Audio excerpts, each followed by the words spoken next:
সাহেব তো বাজারে গেলেই যদি দেখে ট্যাংরা মাছ তাহলে তো কোনো কথাই নেই। আর এইবারের ট্যাংরাগুলো ছিল বেশ বড় বড়, অনেকগুলো ট্যাংরা এনেছিল। সব ট্যাংরা মাছগুলো লাবণী কেটে দিয়েছিল, এর জন্য আরও 2 দিন আমি রান্না করেছি। আর আজকে হচ্ছে শেষ দিন। আর সাথে ছিল পুঁটি মাছ, পুঁটি মাছ ছিল, মলা মাছ ছিল, অনেকগুলো মাছ এনেছিল। সব মাছ কেটে ধুয়ে পরিষ্কার করে রাখা হয়েছিল। এর জন্য লাবণীকে ধন্যবাদ সব মাছ কেটে দেওয়ার জন্য। এখন শুধু আমি রান্না করব আর মজা মজা করে খাবো। আর এই যে ট্যাংরা মাছের ঝোলের জন্য আমি মশলা ভুনে নিচ্ছি।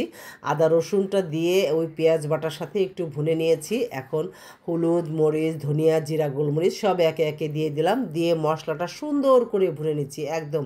কারণ এটা পাতলা ঝোল হতে হবে, বেশি ঝোল হলে কিন্তু ভালো লাগবে না। আর সাথে কিন্তু আমার ছোটো ভাইয়ের বউ নেশি ও অনেকগুলো ক্ষেতের টমেটো এনেছিল। ওর ক্ষেতের না, ওর পাশের যে একটা ক্ষেত বাড়ি আছে, ক্ষেত, তার ক্ষেতের অনেকগুলা টমেটো ও নিয়ে আসছিল। তো সেই যে ছোট ছোট মানে টমেটো, এই টমেটোগুলো টক টক টমেটো, খেতে যে কি দারুণ, মানে তরকারিতে দিলেই একদম মিলিয়ে যায়, অনেক ভালো লাগে খেতে। আর এই যে ট্যাংরা মাছের এইভাবেই আমি ঝোল ঝোল রান্না করব। একটু রাখবো, 10 মিনিট ফুটবে, তারপরে যখন নামানোর আগে ধনিয়া পাতা দিয়ে নামিয়ে নিব। তাহলে এই ট্যাংরা মাছের ঝোলটা খেতেও মানে দুর্দান্ত হয়েছিল, মানে এত মজার। আমি নিজে রান্না করছি বলে বলতেছি না, অনেক মজা লাগে এসব ছোট মাছগুলো। আমার বাসাতে এখন কি হয়েছে, বড় মাছ খেতেই চায় না, বড় মাছ রান্না করলেই মানে বাসার কেউই খেতে চায় না। মা আছে, মা খেতে চায় না, সাহেবও খেতে চায় না। আর ছেলে তো সে মাছটা কমই পছন্দ করে, তারপরেও খায় আর কি, কম বেশি খায়। আর এই যে ট্যাংরা মাছটা আমার হয়ে গেছে রান্না। আমি এখন পটল আলু, পটলটাই যে একদম পটলটা ছিলে বড় বড় করে, সাথে কিন্তু আমি একটু পেঁপে দিয়েছিলাম, বাসায় পেঁপে ছিল অনেকগুলো। তো পেঁপে কি করব, সাথে মিলাই দিলে কিন্তু কেউ বুঝতে পারবে না যে পটলের সাথে পেঁপেও আছে। এটা তো পেটের জন্য অনেক ভালো। আর এই যে পুঁটি মাছগুলো আমি একদম অল্প মশলা, একটু হলুদ মরিচ দিয়েছি, আর সামান্য একটু মানে আদা রসুন দিয়েছি আর কি।